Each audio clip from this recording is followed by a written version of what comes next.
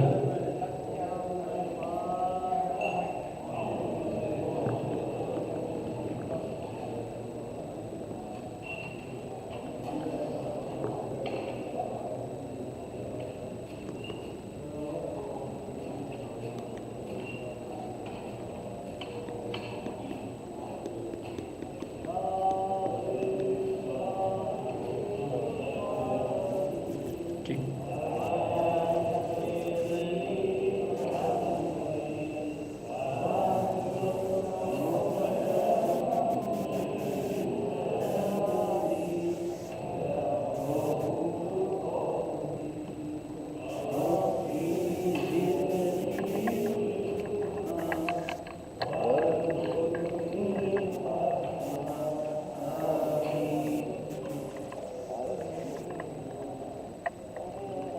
Mari kita mulai kajian kita dengan sama-sama baca basmalah.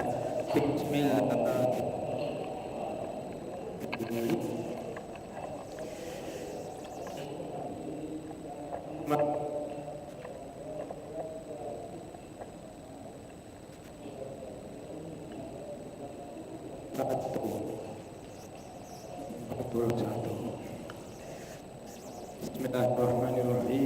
Alhamdulillahi rabbil alamin. Nasyhadu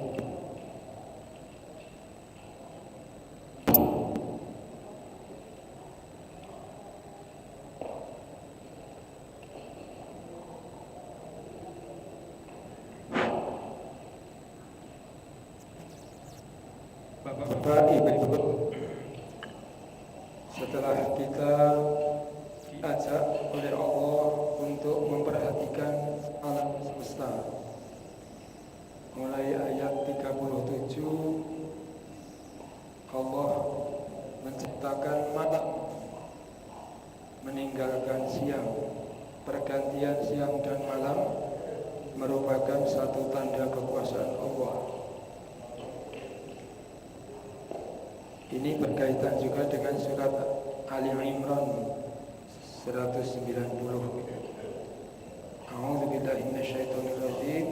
Inna fi khalqis samawati wal ardi wa ikhtilafil laili wan nahari la ayatin li ulil albab. Sungguh fi khalqis samawati wal ardi, dalam penciptaan seluruh langit dan bumi, wa ikhtilafil laili wan nahar, dan pergantian siang dan malam, la benar-benar ayatil liulil albab, ada tanda-tanda kekuasaan Allah bagi orang-orang yang berpikir, yang berakal. Nah, Yasin 37 juga tentang pergantian malam dan siang. Kemudian 38, wasyamsu tajri li mustaqarrin laha, dan perhatikanlah matahari yang berjalan tajri li mustaqarrin laha, di tempat peredarannya. Sepertinya matahari yang berjalan, tapi hakikatnya bumi yang diputar oleh Allah. Dia berrotasi, berputar pada porosnya, dan juga bersamaan dengan berrotasi tadi, bumi mengelilingi matahari pada garis edarnya, yaitu 365 hari. Dzalika taqdirul azizil alim. Dzalika itu takdir, ketentuan dari Allah yang maha perkasa lagi maha mengetahui. Ayat 39, wal qamara, rembulan. Perhatikanlah rembulan, qaddarnahu, Allah telah menentukan bagi rembulan manazil, tempat-tempat peredarannya. Pada awal bulan seperti sabit kecil, terus hari kedua, ketiga, terus membesar. Tanggal 15 bulan purnama. Kemudian hatta ada, kembali lagi kal urjunil qadim, seperti bentuk tandan kurma yang tua, seperti sabit lagi, bulan sabit lagi. Kemudian matahari, bulan dijalankan oleh Allah semuanya, maka lasyamsu yang bagi laha an tudrikal qamar, tidaklah matahari itu mungkin baginya akan mengejar rembulan. Semuanya berjalan pada garis idealnya masing-masing.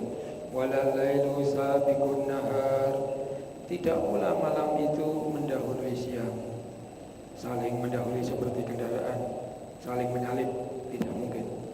Wa kullun, masing-masing fi falakin, di falaknya, di garis edarnya, yasbahun, mereka beredar.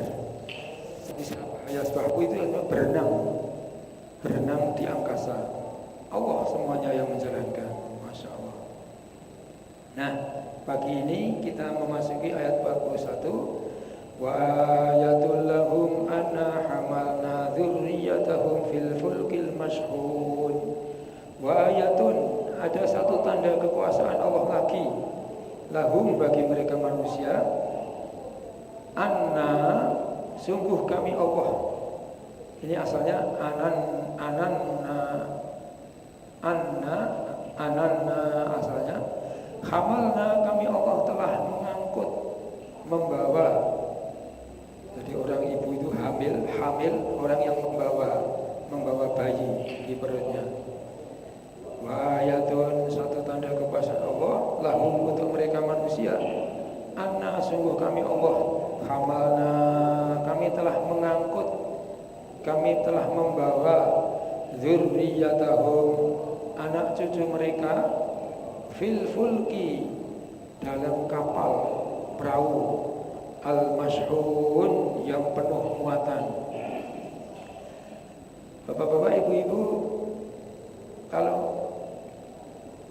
kita dari Sumatera ke Jawa, Bakahuni, Merak Bakahuni, dari kendaraan darat lalu pindah kendaraan laut, ini terasa sekali keagungan Allah.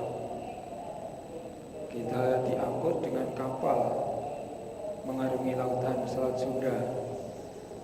Ribuan kapal-kapal di seluruh dunia berlayar di lautan, membawa beribu-ribu ton barang dan manusia. Masya Allah. Ini teknologi kapal ini sudah dikenalkan oleh Allah sejak Nabi Nuh alaihissalam, bapak kedua manusia. Jadi kapal yang mengangkut manusia, mengangkut hewan, mengangkut barang-barang, berlayar di lautan, ini menunjukkan keagungan Allah. Kalau di Kota Palembang ini Laut Musi, kita datang ke bawah Ampera, kita lihat kapal-kapal menyusuri Sungai Musi. Orang sini menyebut Laut Musi, sekedar alam. Jadi Masya Allah, bapak-bapak dulu rekreasi menyusuri Sungai Musi. Masya Allah. Nah, kemudian Allah meneruskan firman-Nya, wa khalaqna lahum min mithlihi ma yarkabun. Wa khalaqna, dan sungguh kami Allah telah menciptakan, lahum, untuk mereka manusia, min mithlihi, yang semisal kapal, ma, sesuatu barang, yarkabun, yang mereka naiki. Ini pesawat terbang, mobil, gerobak. Kalau hewan-hewan, sapi, kerbau, kuda, unta, gajah, ya pokoknya mereka manusia bisa naik. Roki bayar kabu, ini mengendarai pesawat terbang, bis, kereta api, itu yang membuat manusia. Tetapi manusia ciptaan Allah. Dengan Allah memberikan akal, Allah menganugerahkan pendengaran, penglihatan, untuk menganalisis dengan akal pikirannya. manusia melihat ada burung. Burung bisa terbang di angkasa, lalu manusia berpikir, kenapa burung bisa terbang? Oh, ternyata ada sayap. Nah, itu ada, kalau di Jawa itu namanya toirot. Toirot itu capung. Ekornya panjang, sayapnya membentang, lalu dia terbang. Lalu manusia menciptakan pesawat terbang menirukan burung. Maka pesawat terbang dalam bahasa Arab disebut toirotun, toiroh. Kemudian manusia melihat ikan-ikan bisa bergerak di air. Lalu manusia menciptakan kapal selam. Nah, kemudian Allah menciptakan kendaraan-kendaraan, mayarkabun, apa saja yang mereka manusia bisa kendarai. Tadi bis, pesawat terbang, gerobak, kemudian sapi, kuda, unta, ciptaan Allah semuanya. Ayat 43, wa inna sya' nughriqhum fala sarikha lahum wa lahum yunqadhun. Wa in, dan jika nasya' kami Allah kehendaki, nughriqhum, kami Allah tenggelamkan mereka. Kalau Allah menghendaki, kapalnya lalu berlubang, lalu kapal tenggelam. Dulu peristiwa besar di Indonesia, tenggelamnya kapal Tampomas di perairan Masalembo dari Surabaya mau ke ujung Pandang. Di tengah laut terjadi kebakaran kapal. Masya Allah. Semua penumpang berkumpul di dek kapal paling atas. Akhirnya kapal tenggelam. Masya Allah. Jadi itu semua terjadi dengan kehendak Allah. Wa inna sya', dan jika kami Allah kehendaki, nughriqhum, kami tenggelamkan mereka. Fala sarikha lahum, maka tidak ada yang dapat menolong mereka. Wala hum yunqadhun, dan tidaklah mereka dapat diselamatkan. Angqadha yunqidhu, itu menyelamatkan. Jadi kalau Allah menghendaki, kapal bisa tenggelam di lautan. Maka ketika kita nyebrang Bakahuni Merak, sudah sampai mendarat kembali, alhamdulillah, diselamatkan oleh Allah Subhanahu wa taala. Nah, jadi yang bisa menenggelamkan dan menyelamatkan Allah Subhanahu wa taala. Ila rahmatan minna wa mata'an ila hin. Ila, kecuali rahmatan, selamat karena rahmat Allah, kasih sayang Allah menjalankan kapal di lautan. Rahmatan minna, rahmat kasih sayang Allah dari kami Allah. Lalu kalau sudah selamat sampai di daratan lagi, diberi kesempatan untuk hidup lagi, menikmati kehidupan, menikmati kesenangan hidup. Wa mata'an, memberikan kesenangan hidup, ilahin, sampai waktu yang tertentu, sampai datang ajal. Idza jaa ajaluhum la yastakhiruna sa'atan wa la yastaqdimun. Apabila ajal telah datang, tidak bisa diundurkan sedetik pun, tidak bisa dimajukan sedetik pun. Seperti tadi ketika kita bangun tidur, alhamdulillahilladzi ahyana ba'dama amatana wa ilaihin nusyur. Terima kasih ya Allah, aku masih diberi kesempatan hidup untuk menikmati kesenangan hidup, menambah bekal menghadap Allah Subhanahu wa taala. Masya Allah. Jadi kalau kita membaca Yasin sampai ayat-ayat begini ini, terasa sekali rahmat Allah. Wa idza qila lahum ittaqu ma baina aydikum wa ma khalfakum la'allakum turhamun. Wa idza, dan apabila qila, dikatakan, lahum, kepada mereka manusia, ittaqu, bertakwalah kamu sekalian. Nah, itu ittaqu bisa bertakwa, bisa takut. Di sini ternyata ittaqu, takutlah kamu sekalian, ma baina aidikum, dengan siksaan yang datang di depanmu. Akan ada siksaan di depanmu. Wa ma khalfakum, dan azab siksaan yang akan datang nanti di belakang kehidupanmu di dunia ini.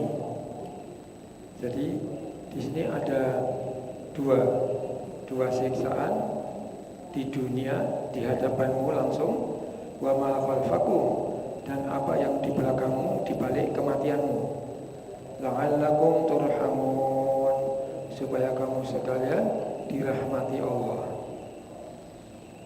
Setelah manusia diselamatkan Allah, diberi kehidupan untuk menikmati kesenangan hidup, berhati-hatilah dalam kehidupan supaya mentaati ajaran-ajaran Allah yang disampaikan para Rasul.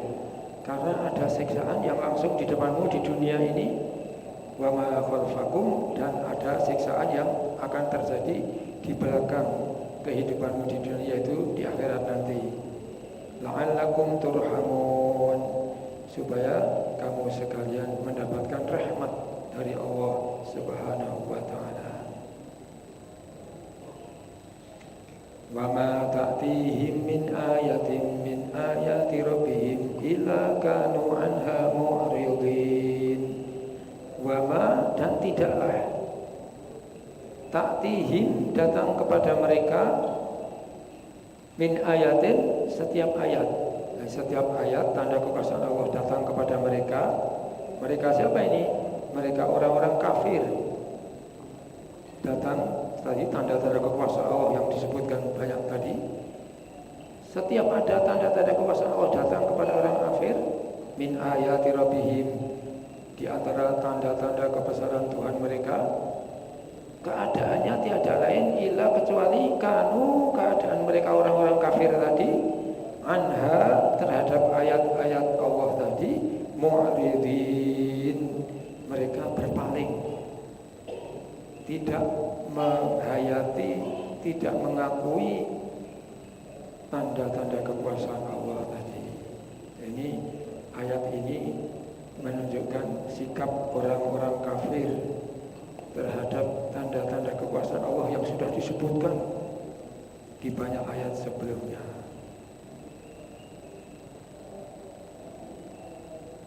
Wa idza qila lahum anfiqu mimma razaqakumullah qala alladziina kafaru lil ladziina aamanu anut'imu man law yasha'u Allahu at'amah in antum illa fi dhalalin mubin. Wa idza, dan apabila, qila, dikatakan, kalau qala berkata, kalau qila dikatakan, lahum, kepada mereka orang-orang kafir, anfiqu, infakkanlah olehmu sekalian, mimma, sebagian dari apa saja, razaqakumullah, yang Allah telah merizkikan kepadamu.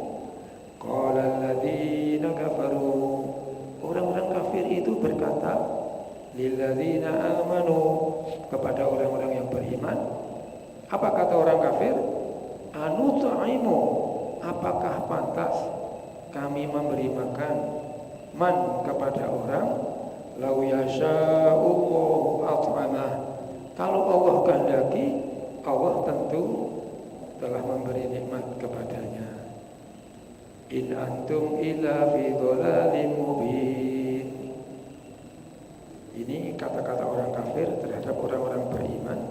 In antum, tidaklah kamu sekalian, hei orang-orang yang beriman, illa, kecuali, fi dhalalin mubin, benar-benar dalam kesesatan yang nyata. Wa yaquluna mata hadzal wa'du in kuntum shadiqin. Dan orang-orang kafir itu berkata, mata, kapankah, hadzal wa'du, janji ini, yaitu berbangkit dari alam barzah, dikumpulkan di padang mahsyar, in kuntum shadiqin, jika kamu orang-orang yang benar. orang-orang yang beriman. Ma yanzuruna illa sayhatan wahidatan ta'khudhuhum wa hum yakhisimun. Ma tidaklah ada yang zuruna yang mereka tunggu orang-orang kafir itu illa sayhatan wahidah kecuali satu teriakan.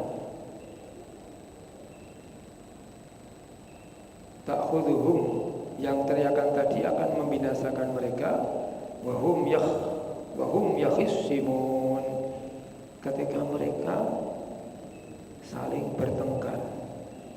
Fala yastati'una tawsiyatan wala ila ahlihim yarji'un. Fala maka tidaklah yastati'u mereka orang-orang kafir tadi dapat mampu tawsiyatan membuat suatu wasiat. Wasiat itu pesan sebelum kematian. Nggak bisa, nggak sempat. Karena tiba-tiba langsung bler. Halilintar petir langsung mati. Jadi mau pesan pun nggak sempat. Ila sayhatan wahidah kecuali satu teriakan ta'khudhuhum yang membinasakan mereka langsung mati semua. Wa hum yakhisimun. Tadi ketika mereka sedang fala yastati'una mereka tidak mampu, tidak dapat tausiatan berwasiat wala ila ahlihim yarji'un dan mereka juga tidak dapat kembali kepada keluarganya. Jadi tahu-tahu sudah mati langsung ke alam kubur, alam barzah, nggak akan bisa menemui keluarganya lagi.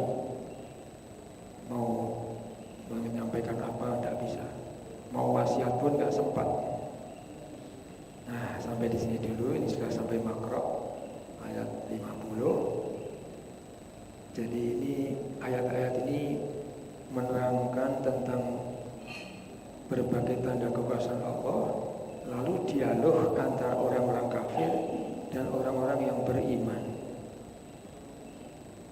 Jadi orang-orang beriman itu orang-orang yang selamat.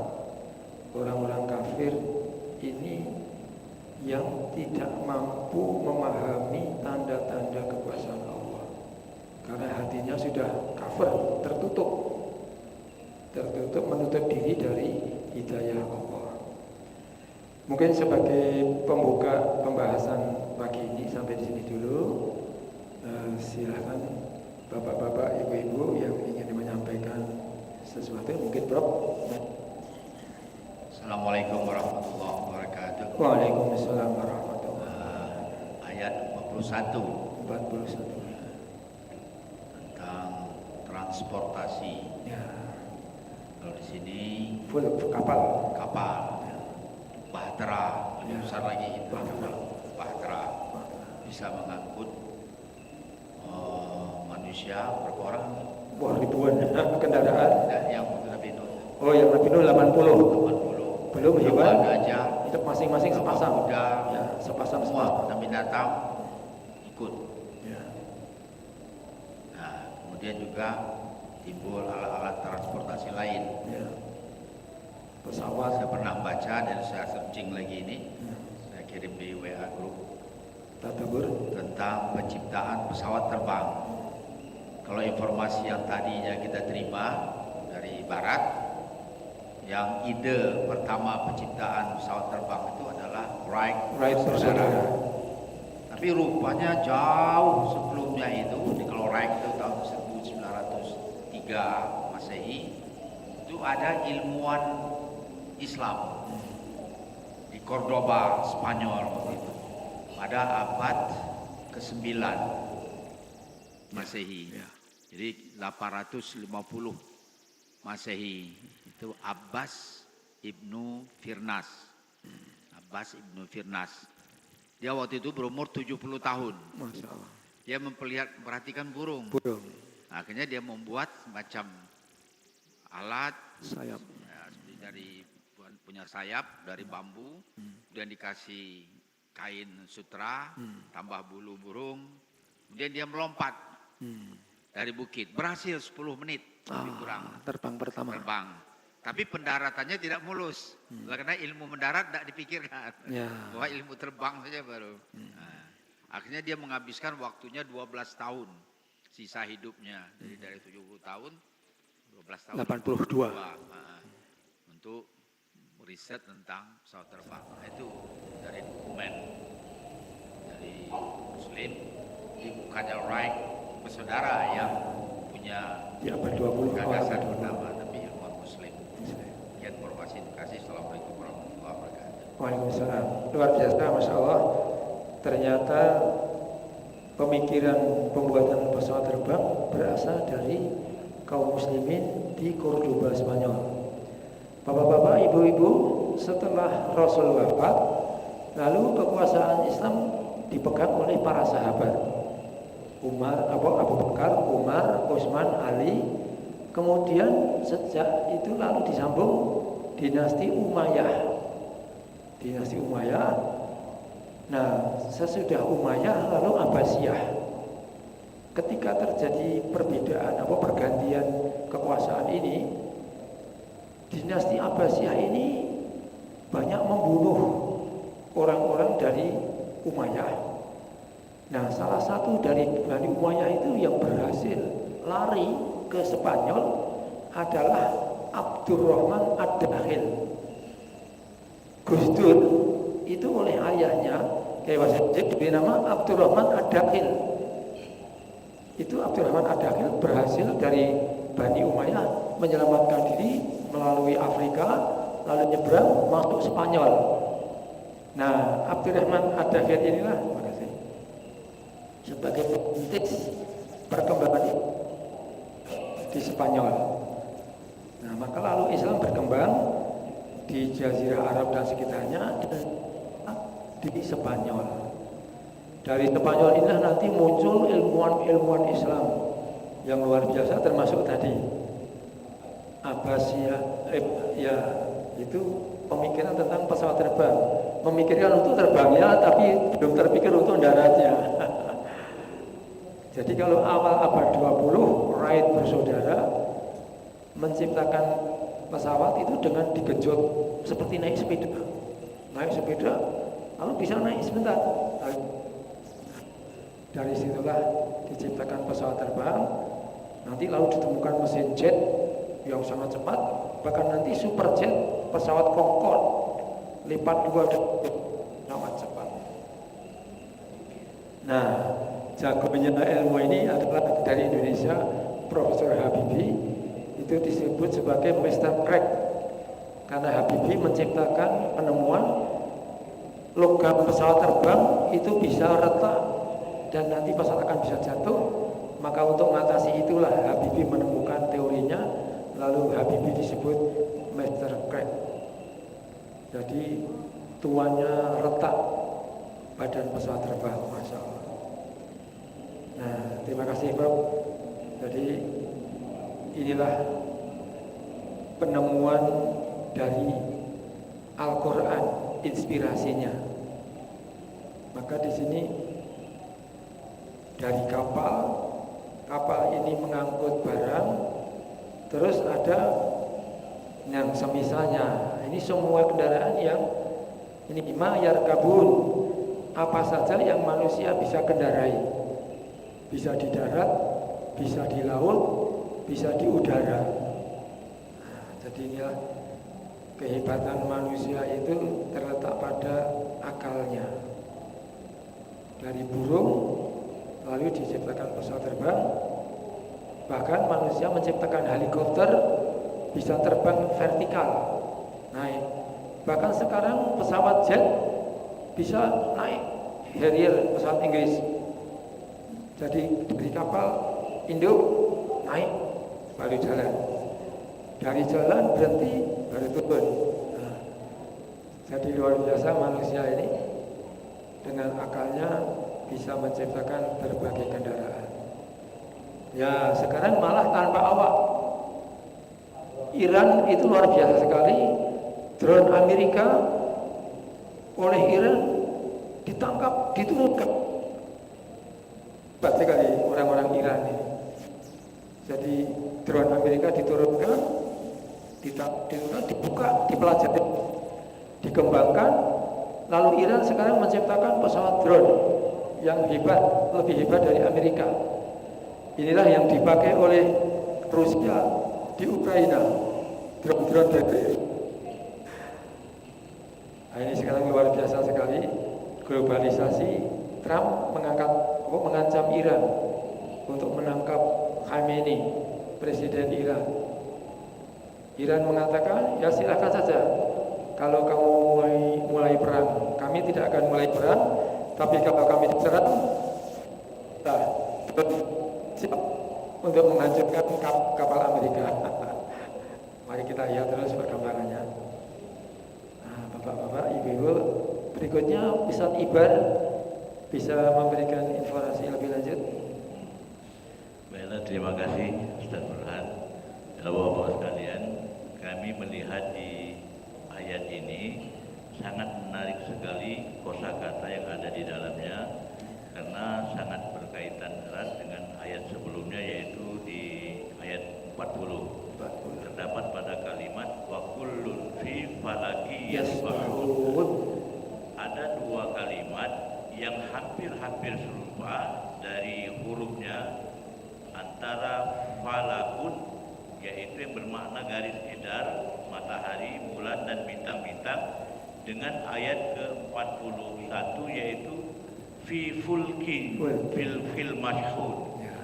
Ayatnya kalimatnya hampir sama, memiliki huruf-huruf yang sama, yang terdiri dari fa, lam dan ka, tapi cara bacanya berbeda dan memiliki makna yang berbeda pula.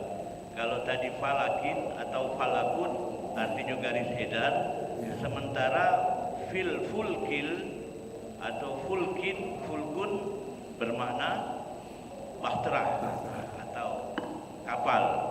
Nah, jadi di sini menunjukkan kalau yang pertama ayat 40 tadi itu tentang kebesaran Allah yang berada di permukaan langit. Kalau fil fulkil masyhun adalah kebesaran Allah yang ada di lautan.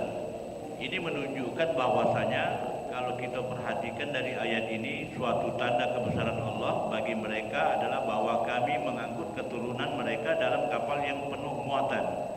Yang pertama adalah kami ingin menyampaikan Ustaz Burhan bahwasanya sebagaimana yang kita ketahui, ini samudra laut ini tentunya sangatlah luas. Jadi kalau kita menaiki sebuah kapal atau bahtera, maka kita akan melihat satu kapal dengan kapal yang lain itu kecil dan menunjukkan samudra itu luas. Namun walaupun samudra itu luas, samudra itu berkuasa, namun dia tidak pernah memaksakan penduduk yang ada di dalamnya untuk menjadi asin, Pak. Walaupun lautan itu asin, tetap saja kalaupun ada ikan asin itu pun dipaksa untuk menjadi asin.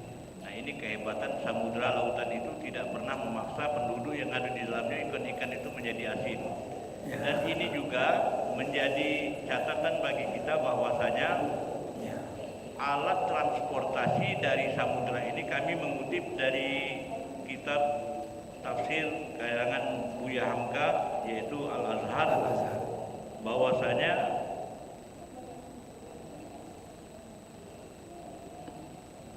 ketika kita memperhatikan keadaan langit dan bahtera atau kapal yang berlayar di dalam bumi, keturunan mereka yaitu keturunan manusia diangkat di dalam bahtera itu mengarungi lautan samudra.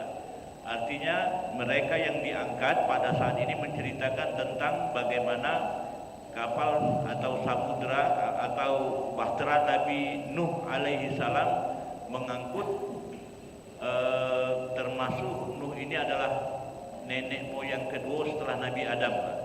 Jadi Nabi Nuh ini adalah cikal bakal kita semua nanti adalah keturunan Nabi Nuh setelah banjir bandang besar yang terjadi.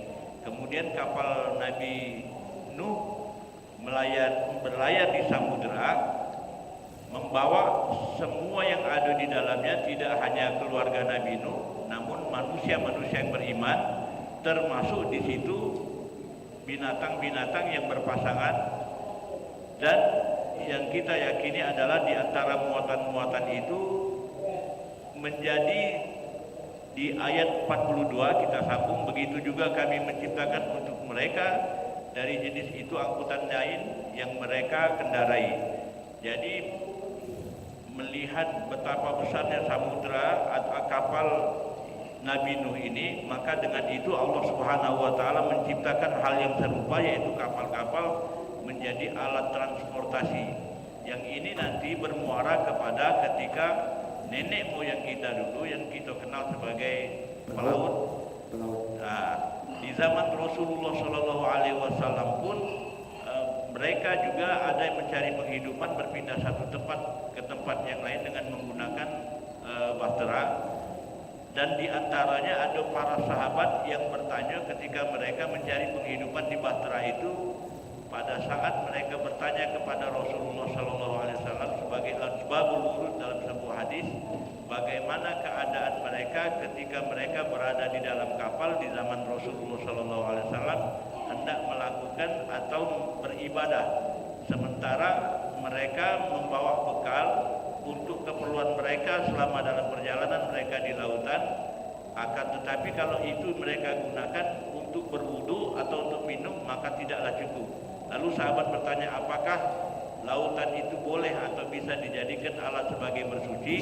Maka sabda Rasulullah SAW, huwa tahuru ma'u, apa yang ada di laut itu adalah suci, wa uhillu maitatu, dan dihalalkan semua apa yang ada di dalamnya. Jadi semua apa yang dimasukkan di dalam lautan itu halal dimakan, kecuali ada beberapa syarat dalam hukum fikih yang tidak boleh dimakan, seperti binatang yang buas dan bertaring.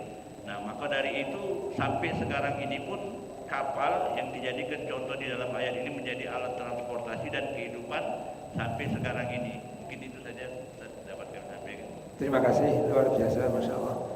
Jadi Ustaz Ibar tadi memperhatikan ternyata ayat 40 dan 41 ada dua kata yang akarnya sama, fa lam kaf. Ya, satunya falakin, yang satunya fil fulki. Lamnya jadi mati. Memang ada ilmu namanya ilmu falak. Ilmu falak itu dikaji di Fakultas Syariah UIN. Ilmu tentang benda-benda langit. Masuknya waktu sholat itu karena matahari bersinar, lalu kalau zuhur itu benda tegak lurus sudah mulai ada bayang-bayang. Nanti kalau waktu asar benda tegak lurus, bayang-bayangnya sepanjang bendanya. Kalau maghrib tenggelamnya matahari, syuruk terbitnya matahari. Lalu setelah matahari tenggelam, warna merah di barat hilang, datanglah isya. Jadi ilmu falak itu ilmu tentang perbintangan, pergerakan benda-benda di langit. Nanti bisa dihitung tentang gerhana. Lalu perbedaan waktu antara Mekah dengan Indonesia ini 4 jam. 4 jam karena bumi ini 360 jam. 360 derajat. Waktunya 24 jam.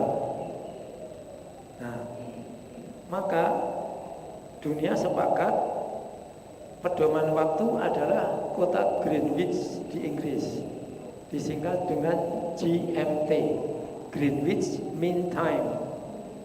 Dihitung dengan perputaran bujur garis-garis di bumi. Kalau kita lihat atlas ada garis-garisnya, ada bujur, ada lintang. Nah, setiap 15 derajat itu selisih 1 jam. WIB ini 105 derajat. Sedang Greenwich Mean Time tadi 0 derajat, Indonesia bujur timur, maka 105 itu 7 jam lebih dulu dari Greenwich. Maka dulu Pak, jam 6.15 pagi waktu Indonesia Barat ada siaran BBC dalam bahasa Indonesia. Ada itu lagunya na na na na na na na na, lagunya. Nah itu maka pukul 6.15 waktu Indonesia Barat bersamaan dengan pukul 6.15 waktu Indonesia Barat itu 7 jam lebih 23.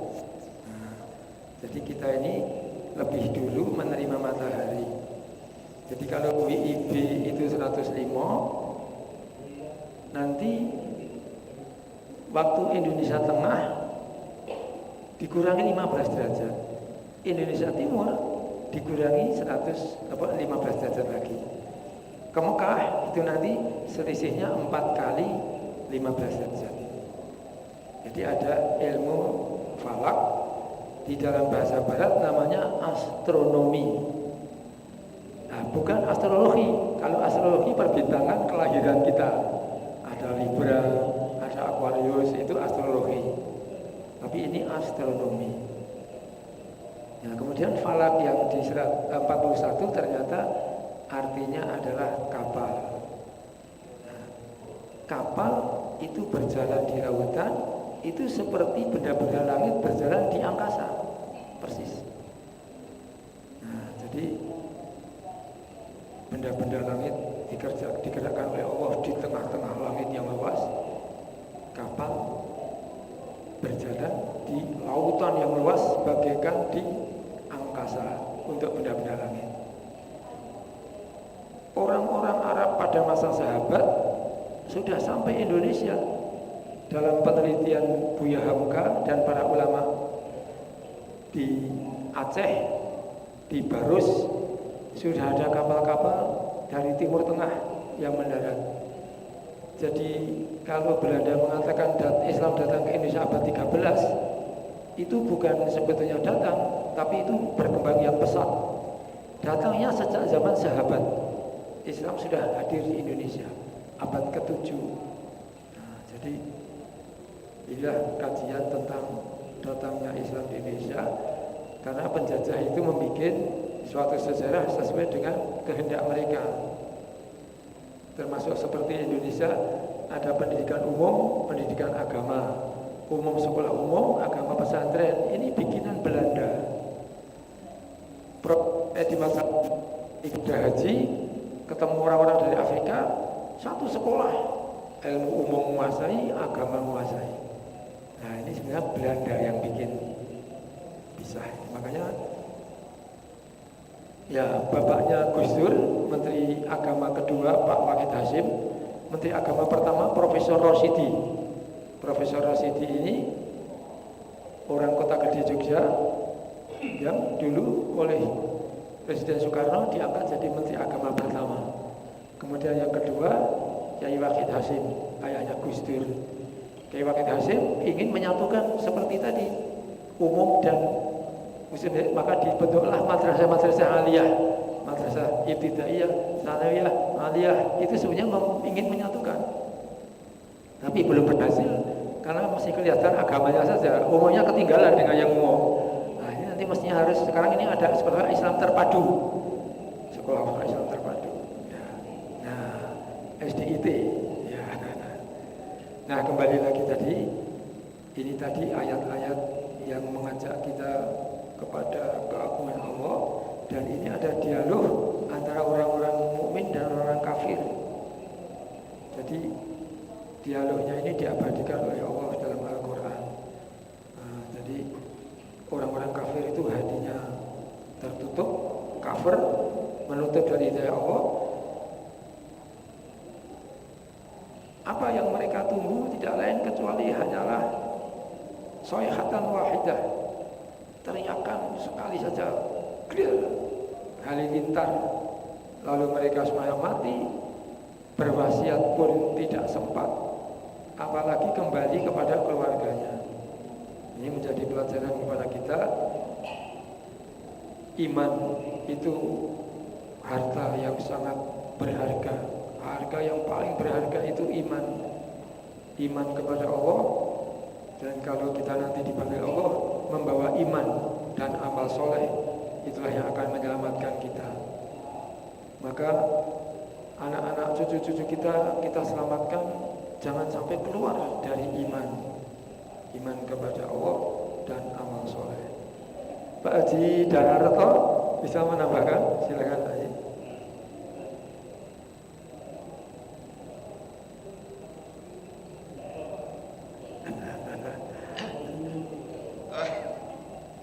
Silakan. Ya saya cuma mau nambahkan aja ini. Surat Yasin 41 ini kan menceritakan ada kapal Nuh zaman Nabi Nuh mengangkut pada saat bahtera ya, pada saat banjir besar. Kemudian perahu itu isinya penuh, penuh dan perahu itu sangat besar. Cuman sebesar apa? Ya memang itu hanya kira-kira saja. Dan jelas itu besar sekali. Bisa mengangkut 40 keluarga, kemudian binatang-binatang masing-masing sepasang. Itu nggak terbayang besarnya apa, seperti apa. Kemudian Allah selanjutnya ayat 42 itu Allah menjadikan lagi kendaraan yang seperti itu. Ya, kendaraan itu boleh jadi mungkin kuda, mungkin onta, keledai dan lain-lain. Kemudian ayat selanjutnya wa in nasya kalau kami menghendaki nughriqhum, yaitu kami tenggelamkan. Nah, ini saya teringat aja cerita kapal Titanic itu ya. Titanic itu besar sekali. Terus kalau kita pikir kira-kira kapal Nabi Nuh sebesar itu enggak? Mungkin lebih besar. Ya. Nah, pesawat Titanic itu pembuatnya yang membuat Titanic itu sumbar tuh. Tuhan aja nggak bisa tenggelamkan ini.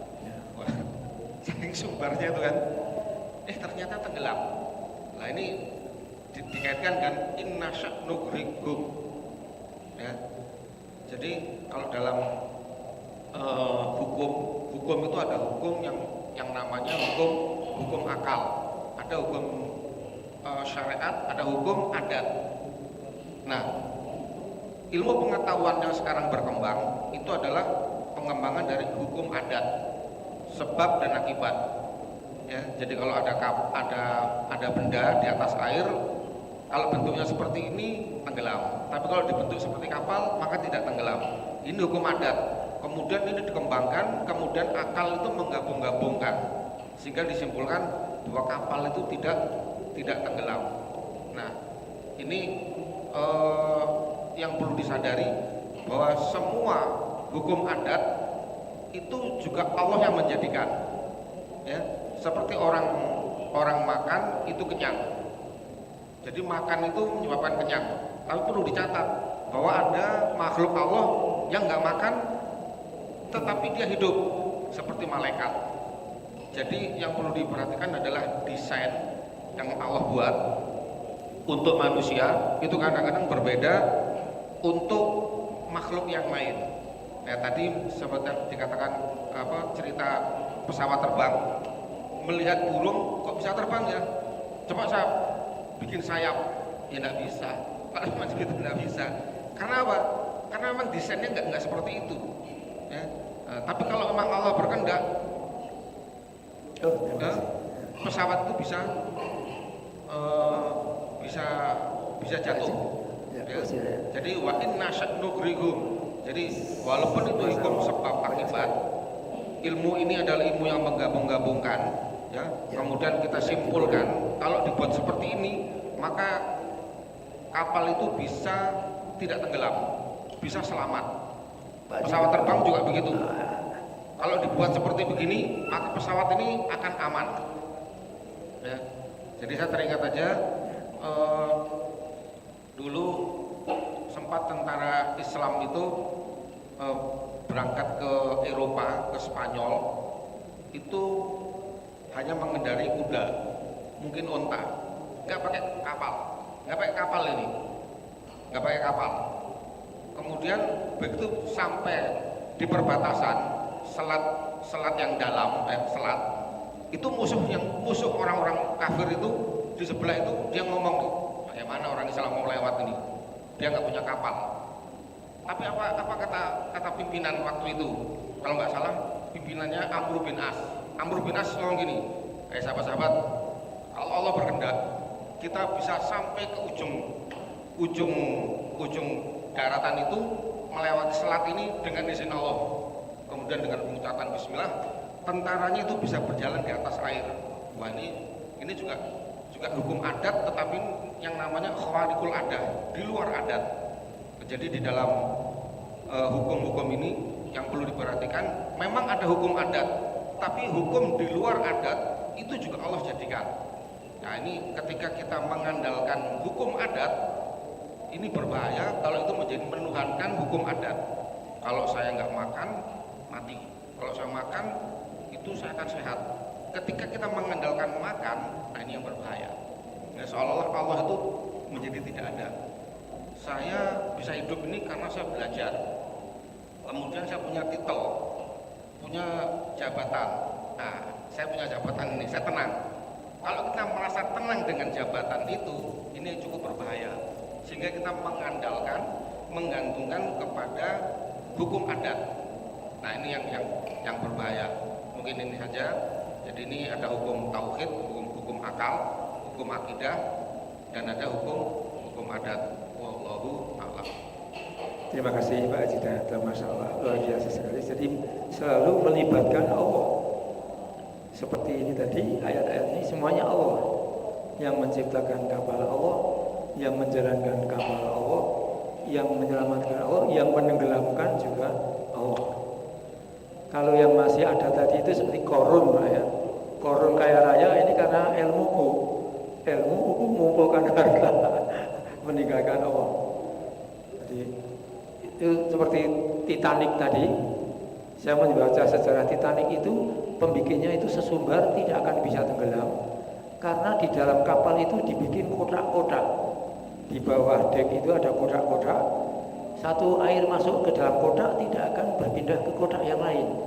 Jadi dia katakan walaupun 3 kotak ini bocor, kotak-kotak yang lain masih berisi udara, dia tidak akan bisa tenggelam.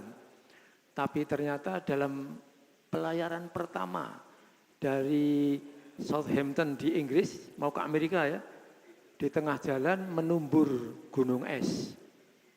Lalu kapal itu di bawahnya berlubang, akhirnya tenggelam. Masya Allah. Jadi tenggelamnya kapal Titanic ada filmnya Pak ya, dibikin film. Ya, terakhir kesimpulan Pak Haji Hambali sebagai closing statement. Assalamualaikum warahmatullahi wabarakatuh. Waalaikumsalam warahmatullahi wabarakatuh. Saya membuat satu kesimpulan sementara, belum kesimpulan habis. Ayat dari 41.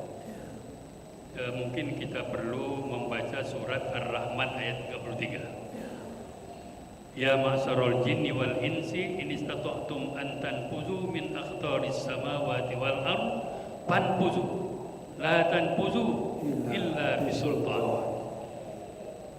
Kemudian Allah itu memberikan rahmat kepada seluruh alam ini dari 100%. Arti Ar-Rahman tadi Pak. Oh, arti dulu mungkin. Hai jamaah jin dan manusia, jika kamu sanggup menembus melintasi penjuru langit dan bumi, ibu-ibu, maka lintasilah. Kamu tidak dapat menembusnya kecuali dengan pengetahuan, dengan sultan. Artinya Allah memberikan kebebasan. Bisa dengan rahmat Allah tadi, dengan satu rahmat. Artinya 100% nikmat Allah yang dipunyai oleh Allah hanya 1% yang diberikan di dunia ini. Dibagikan kepada orang kafir, orang mukmin. Seluruhnya ya. Semua mendapatkan rahmat. Contohnya, orang kafir dah sholat, dia kaya. Orang mukmin sholat seperti kurang beruntung. Tetapi sebenarnya kehendak Allah itu bagi orang kafir yang menerima rahmat sepertinya 100% untuk mereka. Mereka tidak sholat, tapi di sana nanti dia tidak dapat. Kemudian orang mukmin yang tadinya rezekinya agak sempit walaupun dia bertakwa, tetapi di sana nanti dia akan mendapatkan lebih dari apa yang dia kehendaki. Jadi 1% yang dibagi. 1% inilah yang kita harus berbagi itu. Berbagi dengan orang kafir, berbagi dengan orang mukmin. Nah, itulah rahmat Allah. Wa in ta'uddu nikmatallah la tuhsuha. Mak manapun kamu nak hitung rahmat Allah ini tak kata hitung. Habislah laut, habislah batang kayu yang ada di dunia ini untuk nuliskan nikmat Allah itu. Dah habis. Oleh karena itu, Allah mengajarkan kepada kita dari surat 33 ini, kemanapun kita mau lari, mau keluar untuk menghindari, mensyukuri dari rahmat Allah, tidak akan bisa. Sebab CCTV Allah itu sangat ketat. Ada 7 sop nanti di barang mahsyar, satu malaikat mengawasi 7 sop. 7 sop di sana itu tidak terbandingkan itu. Berapa malaikat yang akan mengawasi itu, tidak akan bisa lepas. Begitu juga kalau kita nak hindari mati, supaya kita jangan mati, walaupun di dalam tembok yang kuat, fi burujim musyayyadah, bisa pasti ketemu dengan Allah. Nah, oleh karena itu, kalaulah tahu seperti itu, ngapa lagi kita nak menghindar, ngapa lagi kita nak tidak bersyukur. Kesimpulannya, kita harus selalu bersyukur dan harus selalu taat bertakwa kepada Allah Subhanahu wa taala. Amin. Terima kasih. Wassalamualaikum warahmatullahi wabarakatuh. Waalaikumsalam. Terima kasih Pak Haji. Kembali mudah-mudahan apa yang kita kaji menjadi ilmu yang bermanfaat bagi kita sekalian. Amin ya Rabbal. Allahumma arhamna bil Qur'an waj'alhu lana imaman wa nuran wa hudan wa rahmah. Allahumma dzakirna minhu ma nasina wa 'allimna minhu ma jahilna warzuqna tilawatahu ana al-laili wa atrafan nahar waj'alhu lana hujjatan ya rabbal alamin. Terima kasih. Assalamualaikum warahmatullahi wabarakatuh. Subhanakallahumma wa bihamdika